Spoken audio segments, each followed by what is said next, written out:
In a faraway region, there was a remote town built purely by the sweat of its inhabitants' brows.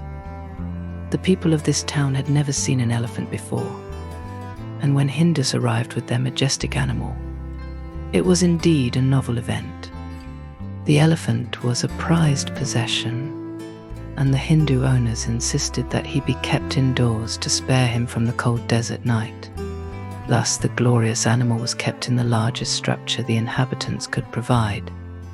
The townspeople were thrilled when they discovered that the owners of the noble beast had brought him to put on a show in every town they passed through.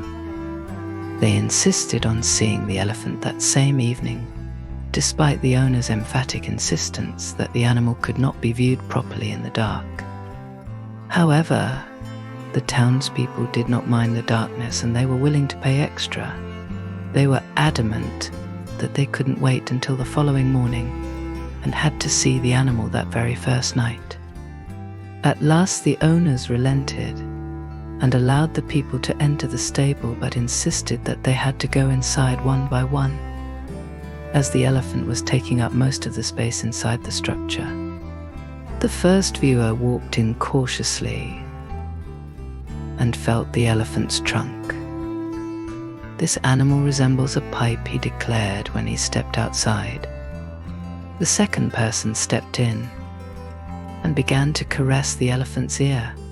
No, this beast is like a big fan, he reported.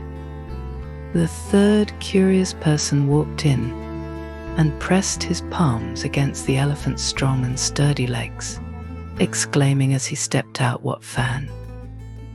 This elephant is as robust as a pillar." The fourth man, who was very tall, entered the enclosure and began to run his hands over the elephant's back. "This creature is as flat as a bed," he said with disappointment.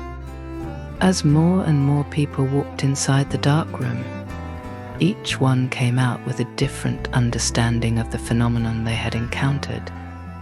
None of them were able to truly find out what the elephant actually looked like, for they were in the dark and had to rely on the acute limitations of their imperfect senses.